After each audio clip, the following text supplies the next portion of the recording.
Welcome to FPL Differential XI, a series where we pick a team of 11 lowly owned players who we predict to score the most points for the upcoming game week, to assist you in gaining substantial rank over other fantasy managers. There's just 3 rules. The squad must be worth no more than 82.5 million, each player must be owned by a maximum of 10% of total players in the game, and we're only allowed to pick a maximum of 3 players from a single team. A silhouette of each player we've selected is already on the pitch, so feel free to play along by seeing how many of the 11 you can correctly guess.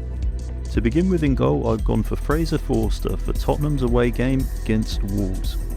Forster has been Spurs' standing goalkeeper for the injured Lloris, who's likely to be out until the end of the season.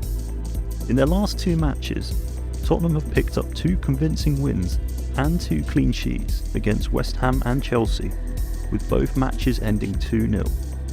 Although Spurs struggle to score goals at times, on the whole, they're defensively pretty solid, usually sitting in deep and attacking teams on the counter-attack. I think they've got a pretty good chance of a clean sheet against Wolves in this one. Joining Forster is his Tottenham teammate Emerson Royal for Spurs' away trip to Wolves. Although Conte's rotation of his wing-backs so far this season has caused us headaches, and many of us have avoided them as a result, just of late, Emerson has been fairly nailed in the side, starting 5 of his last 6 fixtures.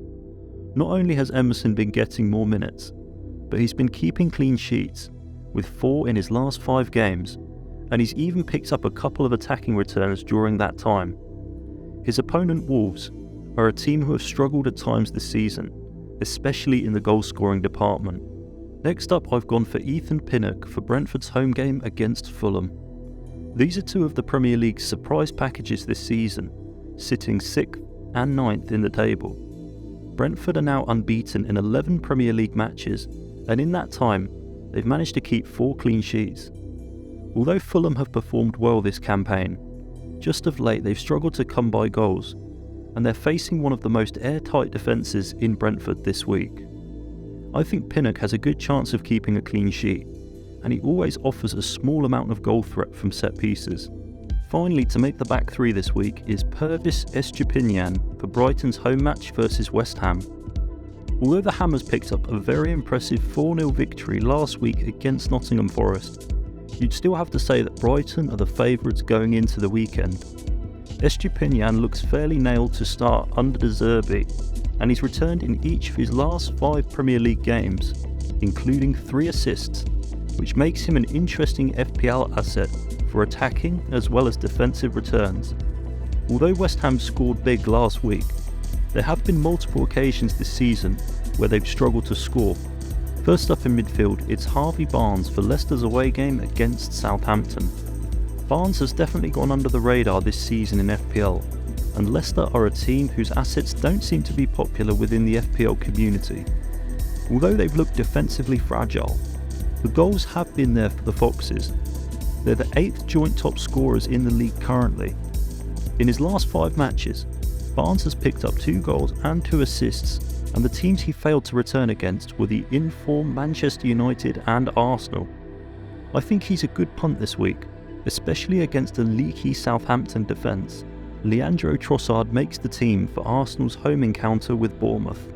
On paper, this looks to be one of the most one-sided matches of the weekend, so finding an Arsenal asset at under 10% selected in FPL is a real bonus.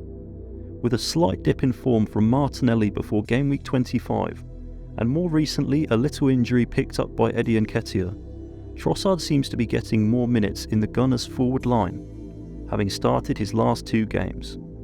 I thought he was unlucky last week to only return a single assist, after his goal from outside the box was ruled out by a debatable VAR decision.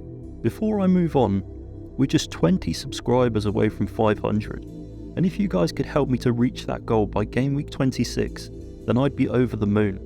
Thanks so much, guys.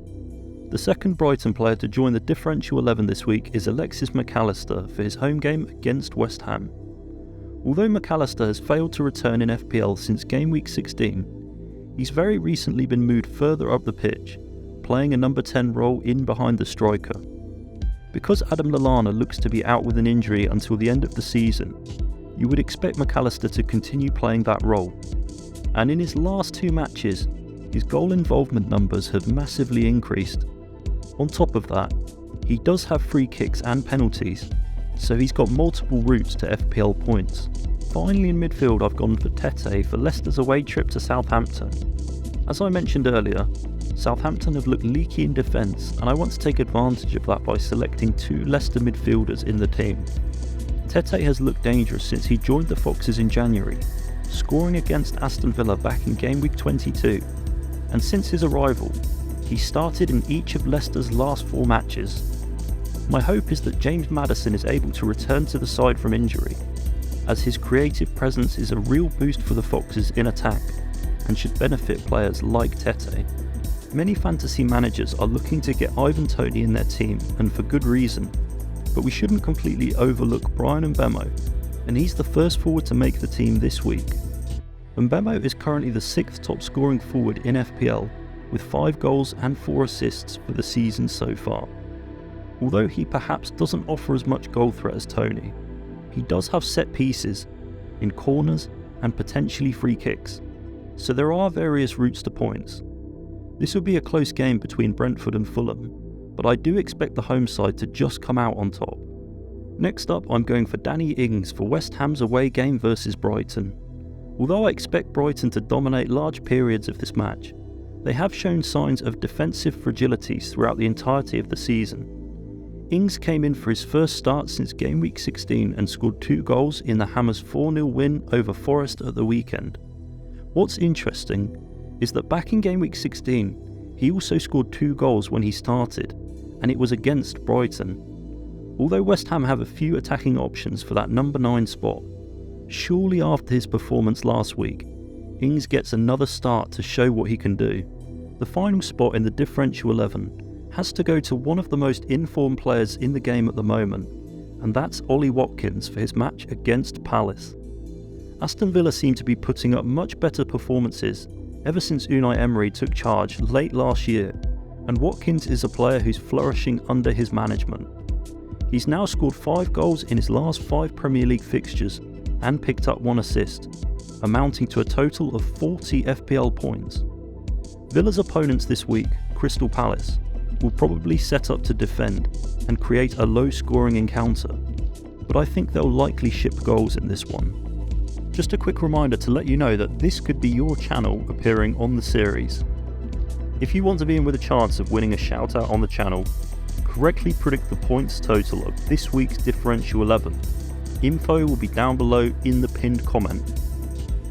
Thanks for joining us on this week's video. Make sure to subscribe and ring the bell to avoid missing the next one, and I wish you all massive green arrows for the upcoming game week.